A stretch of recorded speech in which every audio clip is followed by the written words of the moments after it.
So, before my best friend gets here from Chicago,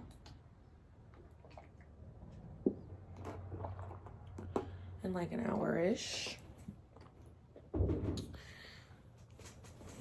going to read some of this book that I really want to read. It is called Teaching to Transgress by Bell Hooks, the one and only. You can find this PDF on my website for free, www.slink.love, slink.love.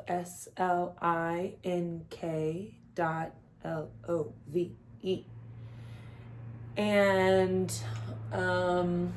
go to Resources tab, and in the first little blip it'll say Free Literature, and you can click that, and it'll take you to a massive Google Drive of free Black, BIPOC, just in general, literature. There you go. I'm on page 29. Wait, just kidding. I'll start at page... I'm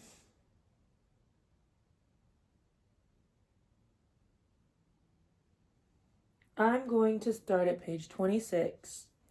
Halfway down, because I'm already in chapter 2, and I don't want to start from the beginning.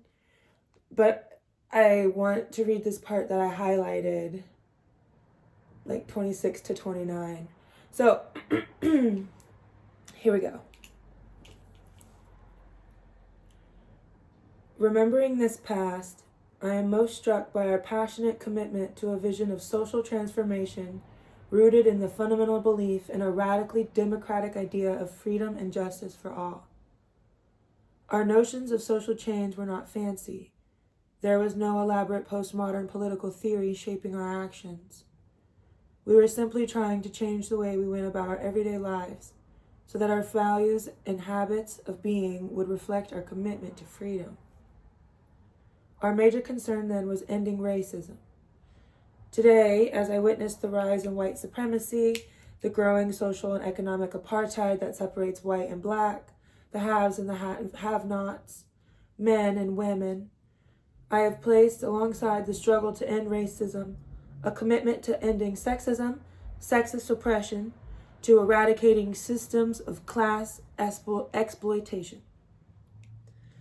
Aware that we are living in a culture of domination, I ask myself now, as I did more than 20 years ago, what values and habits of being reflect my/our commitment to freedom. In retrospect, I see that in the last 20 years, I have encountered many folks who say they are committed to freedom and justice for all, even though the way they live, the values and habits of being they institutionalize daily, in public and private rituals, help to maintain the culture of domination. They help to create an unfree world. In the book, Where Do I Go From Here? Chaos or Community by Martin Luther King Jr., told the citizens of this nation, in the book, Where Do We Go From Here? Chaos or Community? Martin Luther King Jr. told the citizens of this nation with prophetic insight that we have to be unable to go, that we would be unable to go forward if we did not experience a true revolution of values.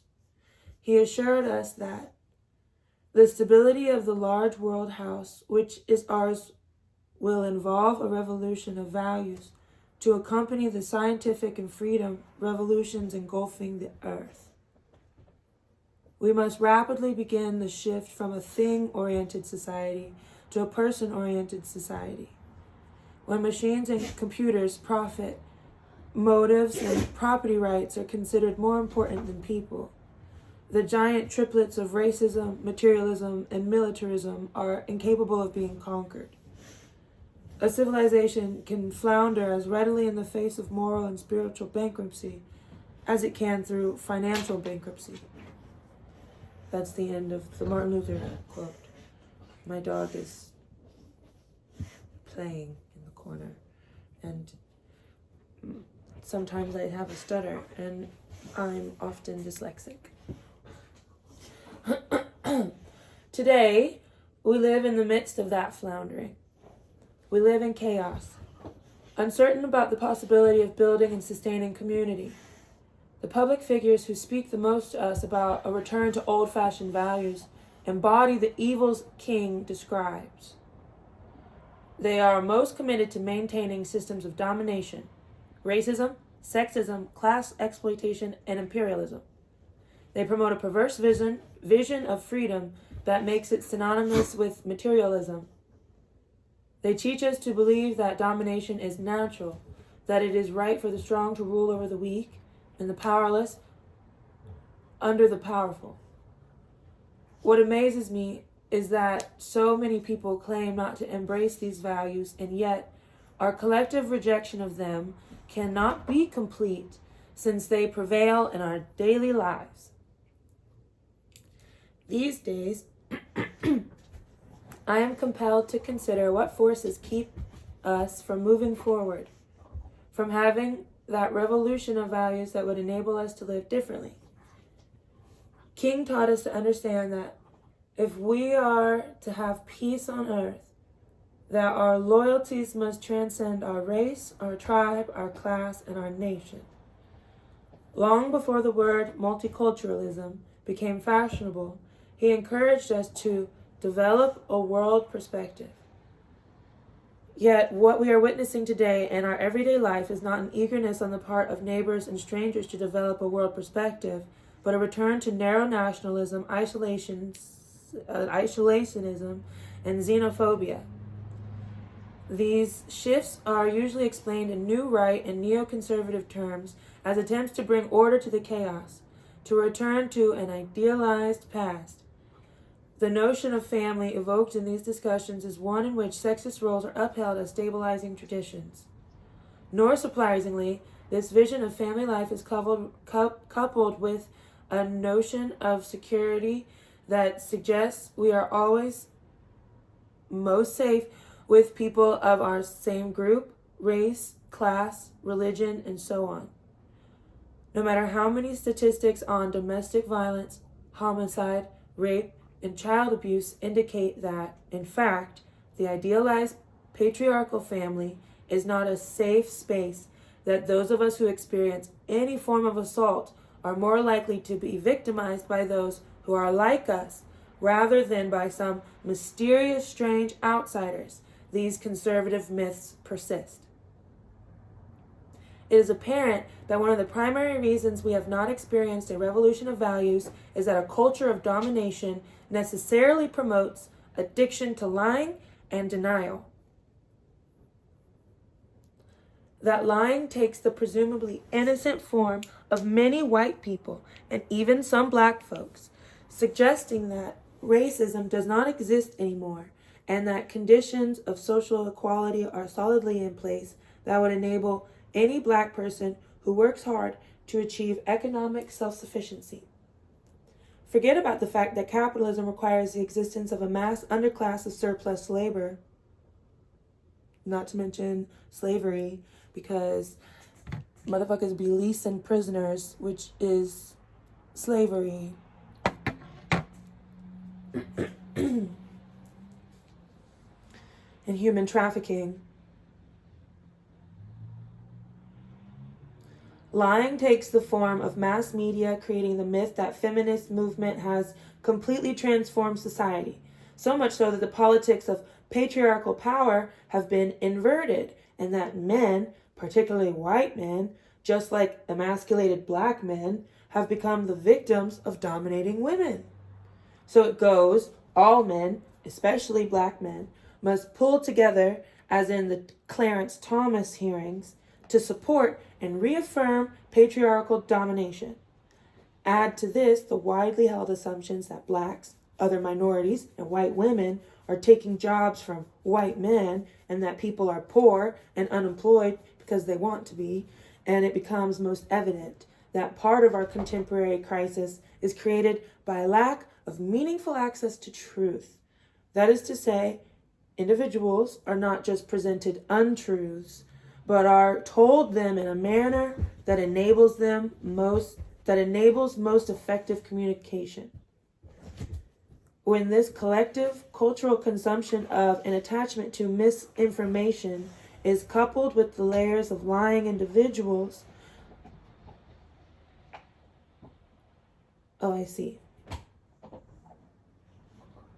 When this collective cultural consumption of and attachment to misinformation is coupled with the layers of lying individuals do in their personal lives, our capacity to face reality is severely diminished, as is our will to intervene and change unjust circumstances. If we examine critically the traditional role of the university in the pursuit of truth and the sharing of knowledge and information, it is painfully clear that biases that uphold and maintain white supremacy, imperialism, sexism, and racism have distorted education so that it is no longer about the practice of freedom. The call of the recognition of cultural diversity and rethinking of knowing. The call for a recognition of cultural diversity, a rethinking of ways of knowing, a deconstruction of old epistemologies, and the concomitant demand that there may be a, what does that word mean?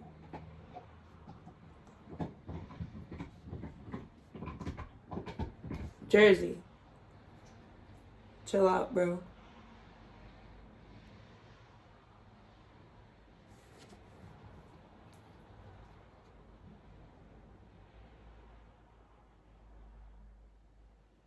Concomitant. That word is spelled CONCOMITANT.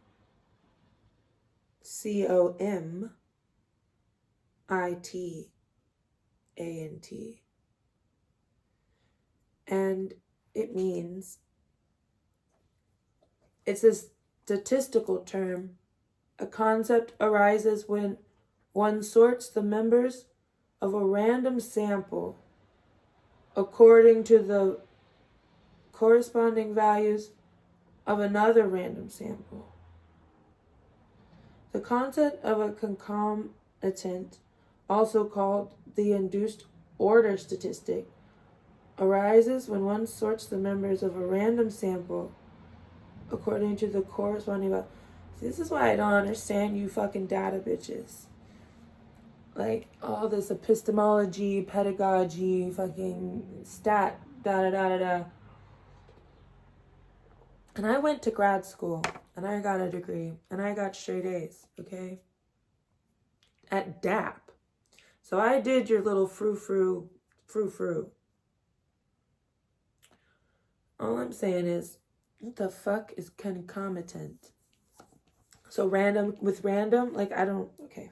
We're just going to go back to context clues. Sorry for the delay. Let me just restart this paragraph.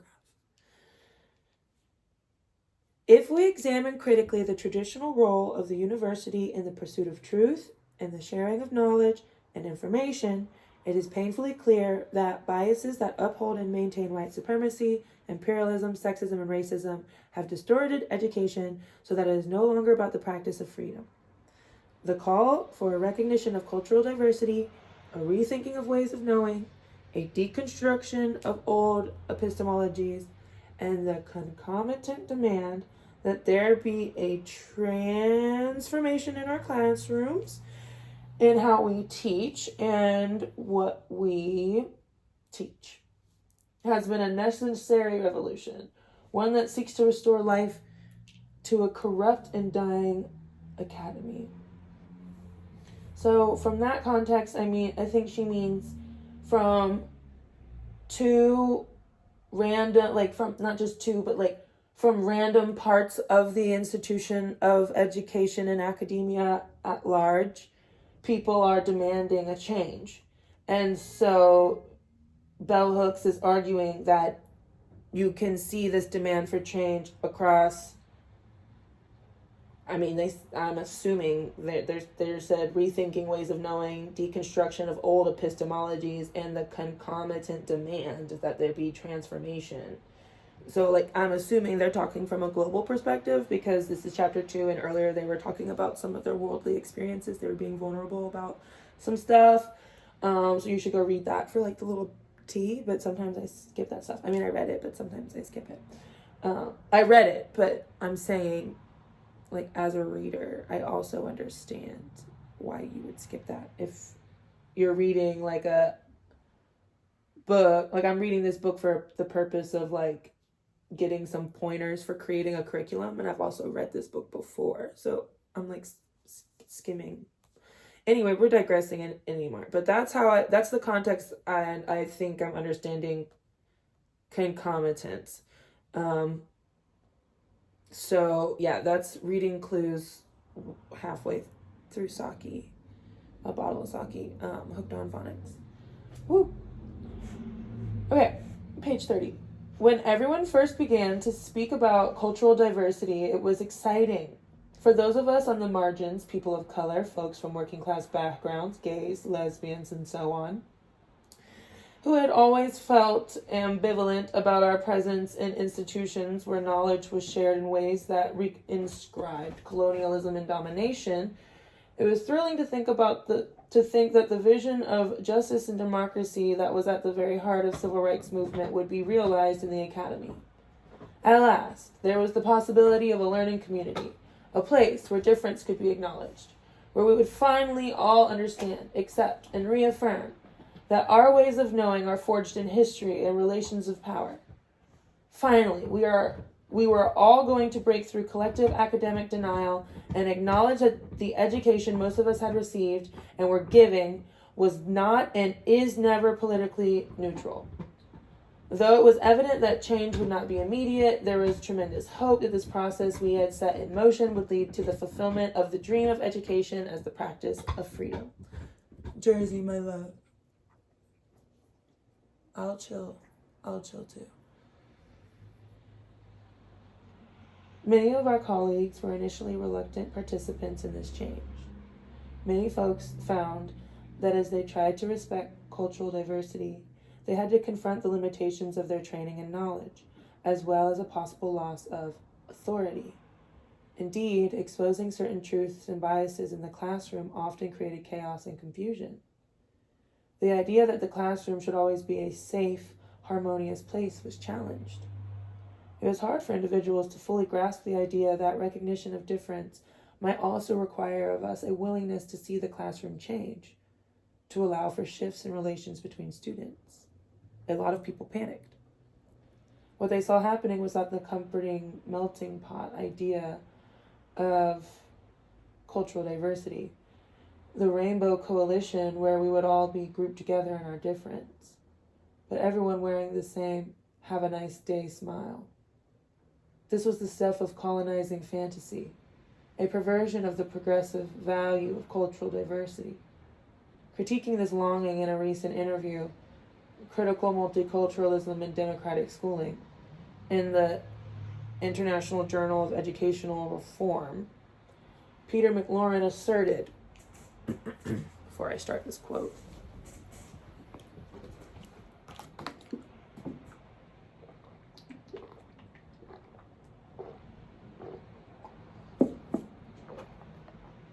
hydrate. Amen. Hallelujah. Close my laptop. I'm not watching anime anymore.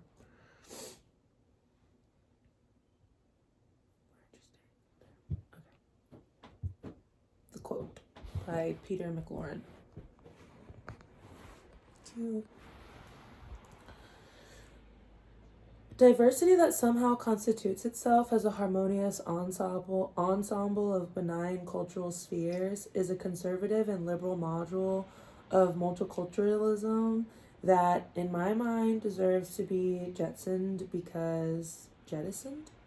because when we try to make culture an undisturbed space of harmony and agreement where social relations exist within cultural forms of uninterrupted accords, we subscribe to a form of social amnesia in which we forget that all knowledge is forged in histories that are played out in the field of social antagonisms.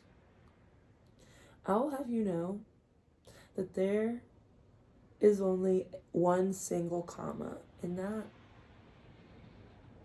And that's my issue with academic writing, because it's just a bunch of run-on sentences and it's hard for my brain to understand. Even though I speak in run-on sentences, I fucking use commas because they literally help make the things make sense. Anyway, grateful for bell hooks. That quote basically said, you can't just like demand everything be happy hunky-dory, because that's some colonizer fucking bullshit. Okay. Many professors lacked strategies to deal with antagonisms in the classroom. When this fear joined with the refusal to change that characterized the stance of an old, predominantly white male guarded wait.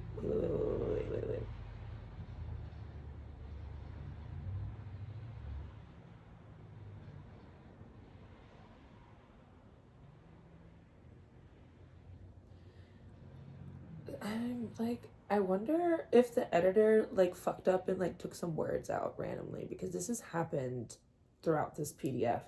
It's like missing like a the or an a, and I'm like, what just happened? Maybe I'm just autistic.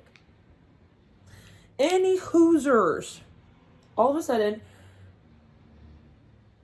I'm just gonna skip that. So the quote, Peter McLaurin, and then we'll just skip this weird thing that doesn't make sense.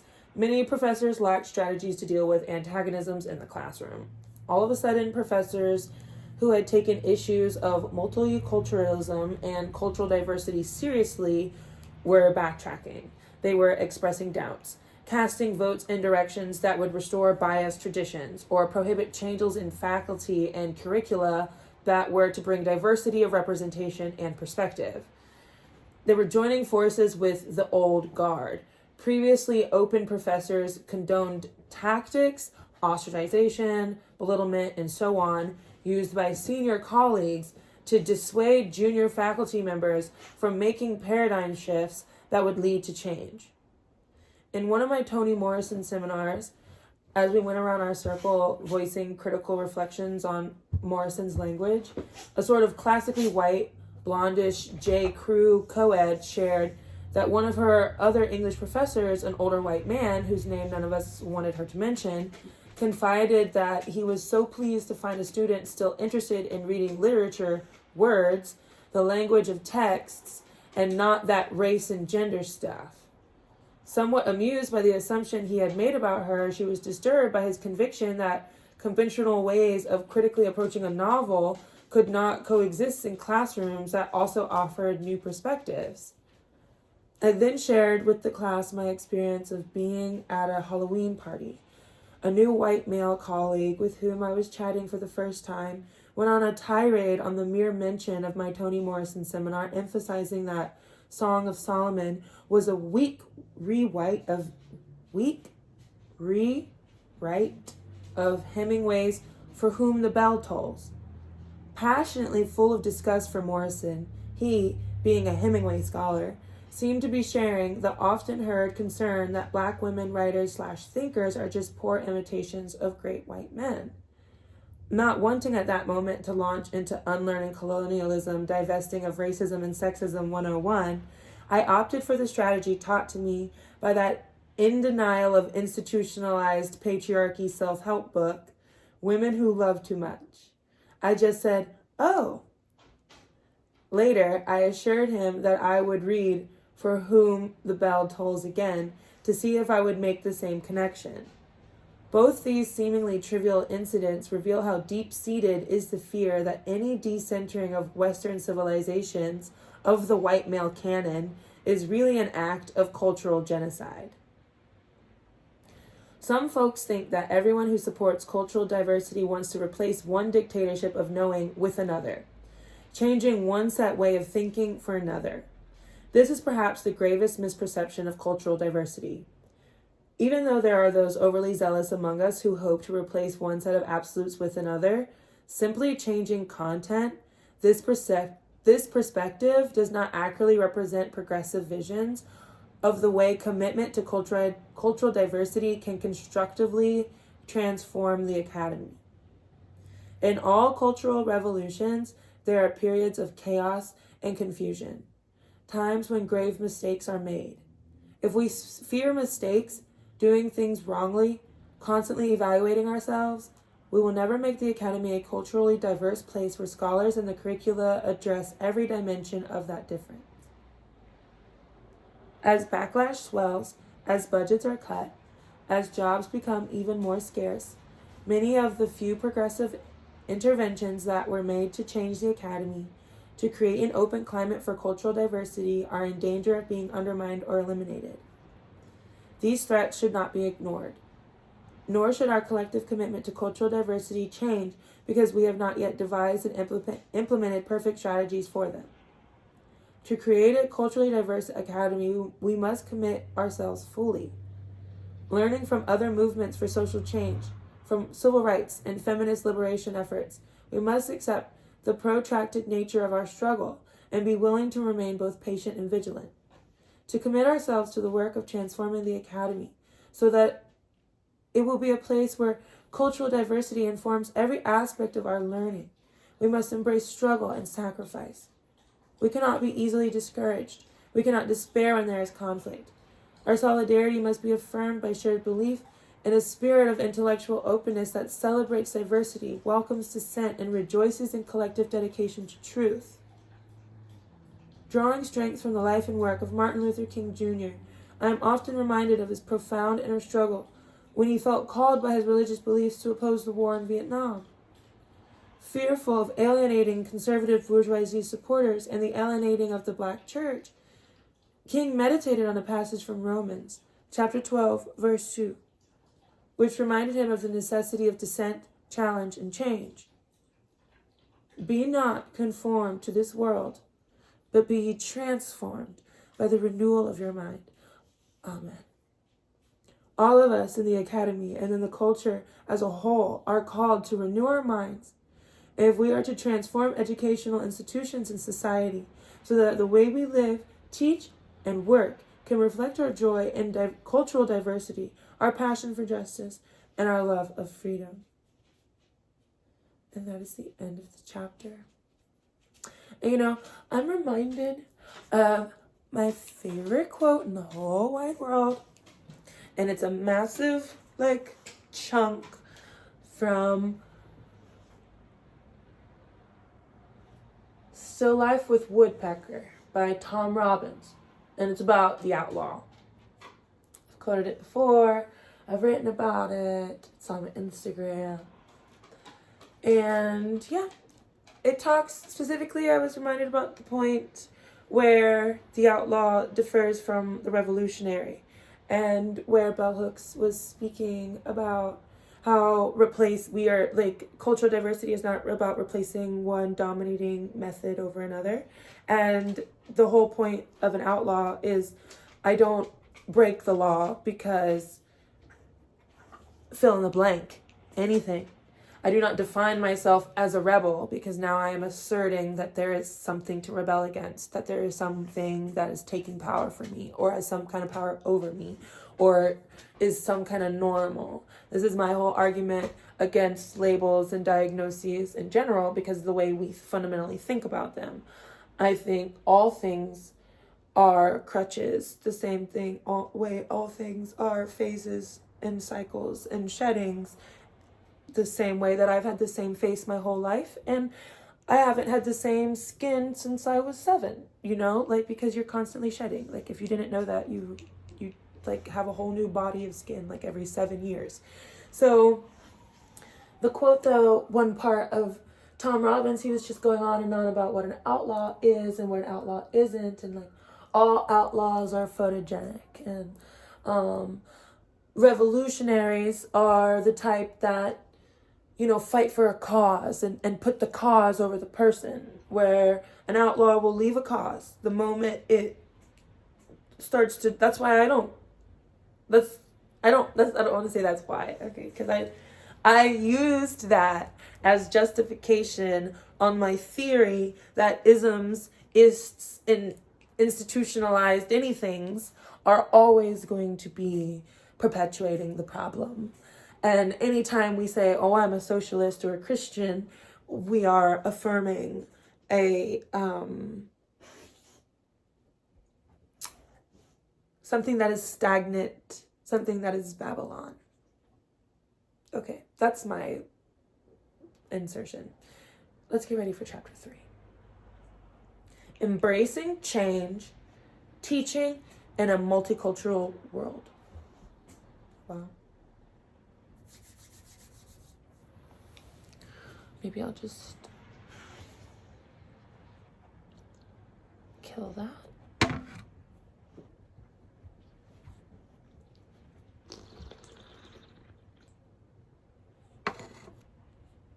You get Jersey.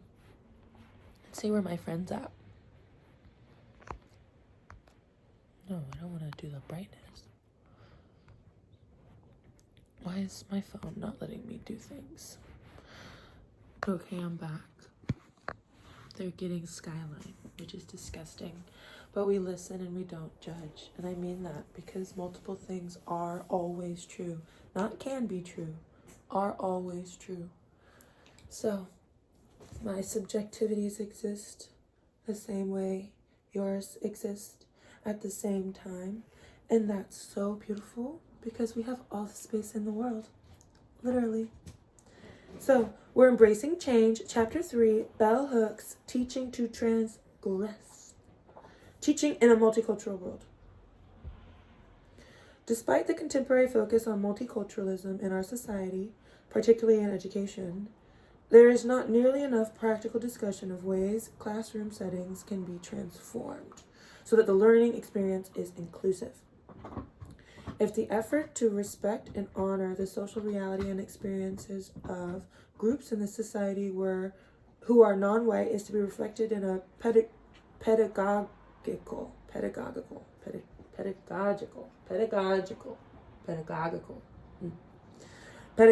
process, then as teachers on all levels, from elementary to university settings, we must acknowledge that our styles of teaching may need to change. Let's face it, most of us were taught in classrooms where styles of teaching reflected the notion of a single norm of thought and experience, which we were encouraged to believe was universal. This has been just as true for non-white teachers as for white teachers. Most of us learned to teach emulating this model. As a consequence, many teachers are disturbed by the political implications of a multicultural education because they fear losing control in a classroom where there is no one way to approach a subject, only multiple ways and multiple references. Among educators, there has to be an acknowledgement that any effort to transform institutions so that they reflect a multicultural standpoint must take into consideration the fears teachers have when asked to shift their paradigms. I want to highlight that real quick for myself. There must be training sites where teachers have the opportunity to express those concerns while also learning to create ways to approach the multicultural classroom and curriculum. When I first went to Oberlin College, I was disturbed by what I felt was a lack of understanding on the part of my professors as to what the multicultural classroom might be like. Chandra Mahatni, my colleague in Women's Studies, shared these concerns. Though we were both untenured, our strong belief that the Oberlin campus was not fully facing the issue of changing curriculum and teaching practices in ways that were progressive and promoting of inclusion led us to consider how we might intervene in this process. We proceeded from the standpoint that the vast majority of Oberlin professors, who were overwhelmingly white, were basically well-meaning, concerned about the quality of education students received on our campus, and therefore likely to be supportive of any effort at education for critical consciousness. Together, we decided to have a group of seminars focused on training or on transformative pedagogy that would be open to all professors. Initially, students were also welcome, but we found that their presence inhibited honest discussion. On the first night, for example, 7 white professors made comments that could be viewed as horribly racist, and the students left the group to share what was said around the college. Since our intent was to educate for a critical consciousness, we did not want the seminar setting to be a space where anyone would feel attacked or their reputation as a teacher sullied. We did, however, want it to be a space for constructive confrontation and critical interrogation. To ensure that this could happen, we had to exclude students. At the first meeting, Chandra, whose background is in education, and I talked about the factors that had influenced our pedagogical practices. I emphasized the impact of Freire's work on my thinking. Since my formative education took place in racially segregated schools, I spoke about the experience of learning when one's experience is recognized as central and significant, and then how that changed with desegregation, when Black children were forced to attend schools where we were regarded as objects and not subjects. Many of the professors present at the first meeting were disturbed by our overt discussion of political standpoints. And again, it was necessary to remind everyone that no education is politically neutral.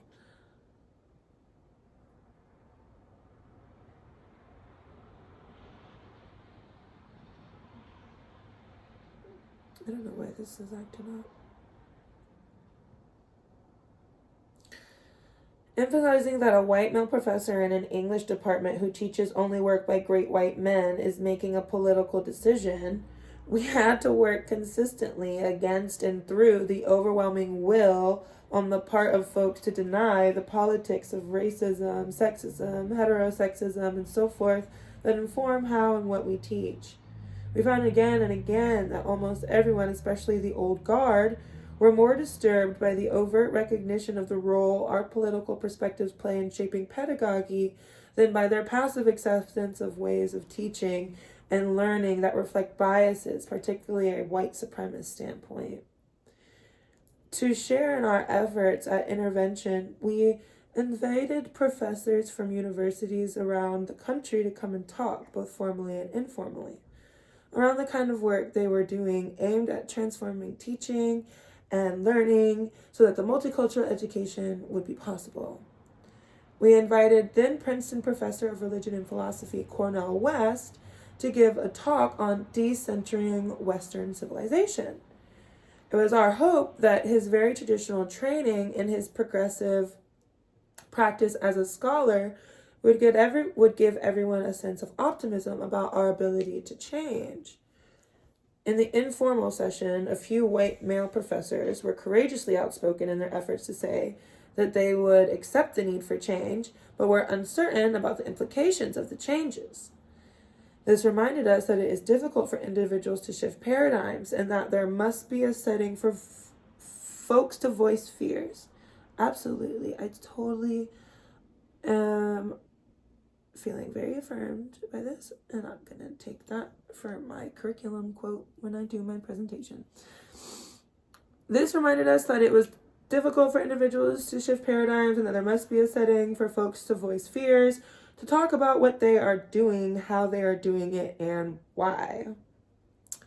One of our most useful meetings was one in which we asked professors from different disciplines, including math and science, to talk informally about how their teaching had been changed by a desire to be more inclusive. Hearing individuals describe concrete strategies was an approach that helped dispel fears. And it was crucial that more traditional and conservative professors who had been willing to make changes talk about motivations and strategies. When the meetings concluded, Chandra and I initially felt a tremendous sense of disappointment. We had not realized how much faculty would need to unlearn racism to learn about colonization and decolonization and to fully appreciate the necessity for creating a democratic liberal arts learning experience. All too often, we found a will to include those considered marginal without a willingness to accord their work the same respect and consideration given other work. In women's studies, for example, individuals will often focus on women of color at the very end of the semester, or lump everything about race and difference together in one section. This kind of tokenism is not a multicultural transformation, but is familiar to us as the change individuals are most likely to make. Let me give another example. What does it mean for a white female English professor what does it mean when a white female English professor is eager to include a work by Toni Morrison on the syllabus of her course, but then teaches that work without ever making reference to race or ethnicity? I have heard individual white women boast about they have shown students that black writers are, quote, as good as the white male canon when they do not call attention to race. Clearly, such pedagogy is not an interruption of the bias's conventional canons, but yet another form of tokenism. Clearly, such pedagogy is not an interrogation of the biases conventional canons establish, but yet another form of tokenism. The unwillingness to approach teaching from a standpoint that includes awareness of race, sex, and class is often rooted in the fear that classrooms will be uncontrollable, that emotions and passions will not be contained. To some extent, we all know that whenever we address in the classroom subjects that students are passionate about, there is always a possibility of confrontation, forceful expressions of ideas, or even conflict. In much of my writing about pedagogy, particularly in classroom settings with great diversity, I have talked about the need to examine critically the way we as teachers conceptualize what the space for learning should be like.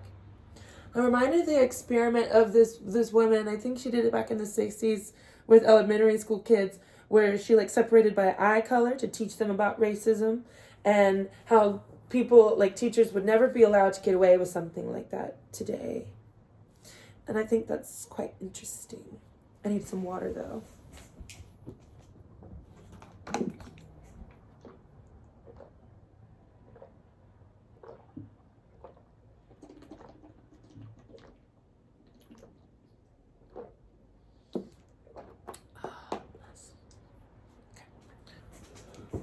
Okay.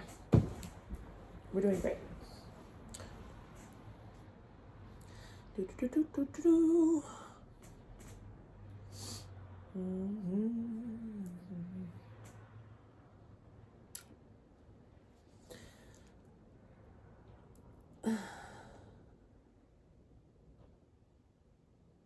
Okay.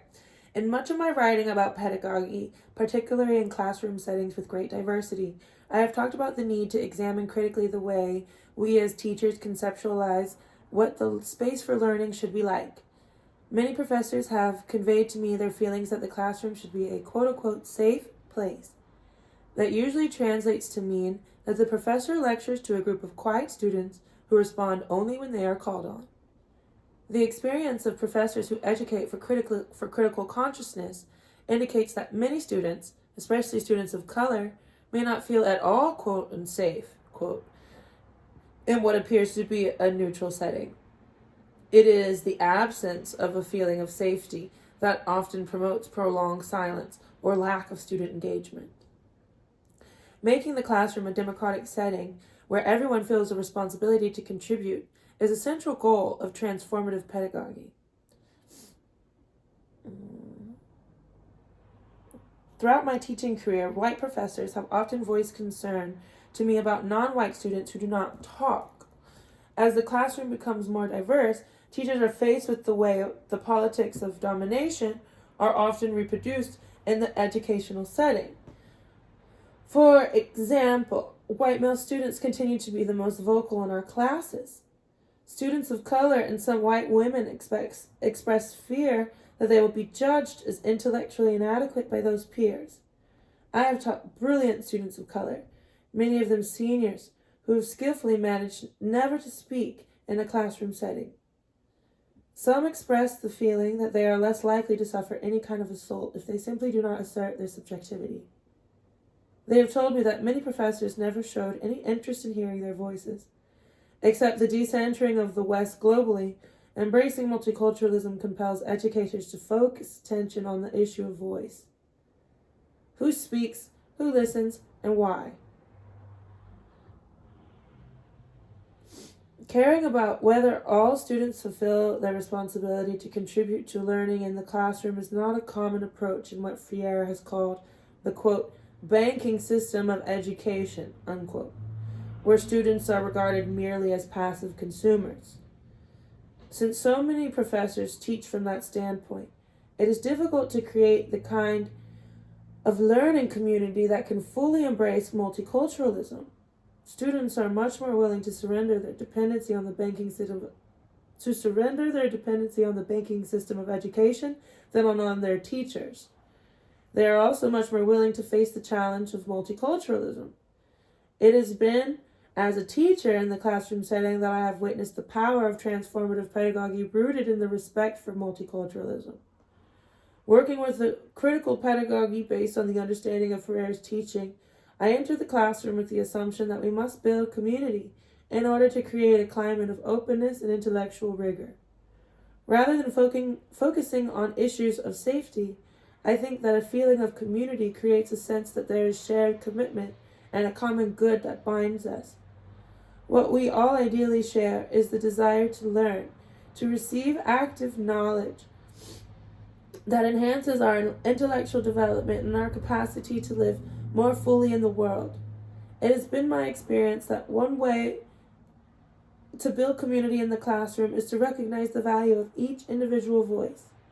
In my classes, students keep journals and often write paragraphs during class, which they read to one another. This happens at least once, irrespective of class size. Most of the classes I teach are not small.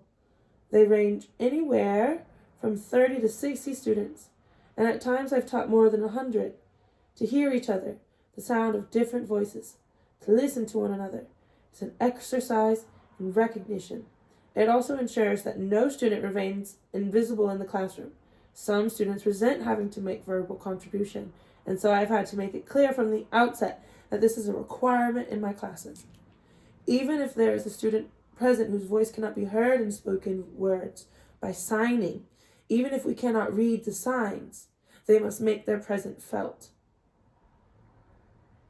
When I first entered the multicultural, multi-ethnic classroom setting, I was unprepared. I did not know how to cope effectively with so much difference. I did not know how to cope effectively.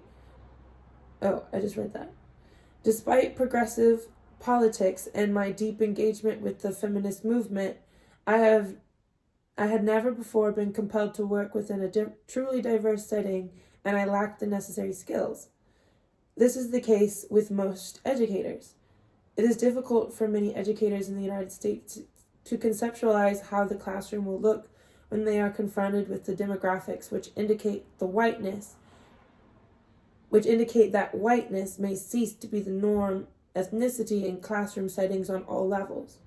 Hence, educators are poorly prepared when we actually confront diversity. This is why so many of us stubbornly cling to old patterns. As I worked to create teaching strategies that would make a space for multicultural learning, I found it necessary to recognize what I have called in other writing on pedagogy different cultural codes. To teach effectively a diverse student body, I have to learn these codes, and so do students. This act alone transforms the classroom. The sharing of ideas and information does not always progress as quickly as it may in more homogeneous settings. Often, professors and students have to learn to accept different ways of knowing, new epistemologies in the multicultural setting. Just as it may be difficult for professors to shift their paradigms, it is equally difficult for students. I have always believed that students should enjoy learning.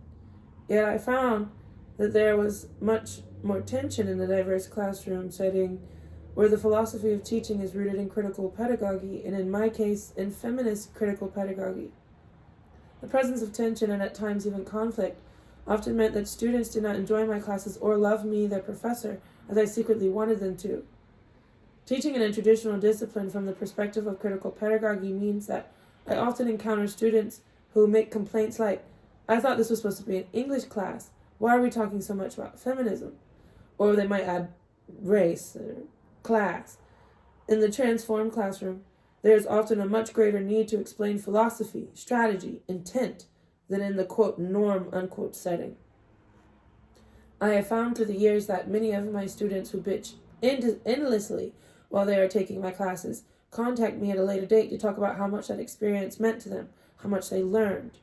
In my professorial role, I had to surrender my need for immediate affirmation of successful teaching, even though some reward is immediate, and accept that students may not appreciate the value of a certain standpoint or process straight away. The exciting aspect of creating a classroom community where there is respect for individual voices is that there is infinitely more feedback because students do feel free to talk and talk back. And yes, often this feedback is critical. Moving away from the need for immediate affirmation was crucial to my growth as a teacher. I learned to respect that shifting paradigms or sharing knowledge in new ways challenges. It takes time for students to experience and challenge as positive. Students taught me, too, that it is necessary to practice compassion in these new learning settings. I have not forgotten the day a student came to my class and told me, "We take your class. We learn to look at the world from a critical standpoint, one that considers race, sex, and class, and we can't enjoy life anymore." Looking out over the class across race, sexual preference, and ethnicity, I saw students nodding their heads. And I saw for the first time that there can be, and usually is, some degree of pain involved in giving up old ways of thinking and knowing and learning new approaches. That's so true. Be gentle, everybody's hurt. That was the foundational motto and is to this day of Slink. I respect that pain, and I include recognition of it now when I teach. That is to say, I teach about shifting paradigms and talk about the discomfort it can cause. White students learning to think more critically about questions of race and racism may go home for the holidays and suddenly see their parents in a different light. They may recognize non-progressive thinking, racism, and so on, and it may hurt them that new ways of knowing may create estrangements where there were none. Often when students return from breaks, I ask them to share with us how ideas that they have learned or worked on in the classroom impacted on their experience outside. This gives them both the opportunity to know that difficult experiences may be common and practice at integrating theory and practice, ways of knowing with habits of being. It's a lifestyle. We practice interrogating habits of being as well as ideas. Through this process, we build community. Despite the focus on diversity, our desires for inclusion, many professors will still teach in classrooms that are predominantly white. Often a spirit of tokenism prevails in these settings. This is why it's so crucial that quote upon whiteness be studied, understood, and discussed. If you're curious, there is a Phenomenology of Whiteness by Sarah Ahmed, and phenomenology can be really hard to read, I guess, sometimes. And I don't mean that to diminish or elevate anyone's intelligence. I mean to speak very plainly about the roundabout circles that academia uses with their sanctioned language. But it essentially talks about how whiteness creates a space where it makes itself invisible. And I find that very useful in conceptualizing what we're actually talking about when we say white. Okay? Because white starts with self-erasure first. And that's how I would summarize it. Okay. Moving on. That is why it's crucial that whiteness be studied, understood, discussed, so that everyone learns that affirmation of multiculturalism in an unbiased, inclusive perspective can and should be present whether or not people of color are present. Yes. Transforming these classrooms is as great a challenge as learning how to teach well in the setting of diversity. Often, if there is one lone person of color in the classroom, she or he is objectified by others and forced to assume the role of, quote, native informant, unquote.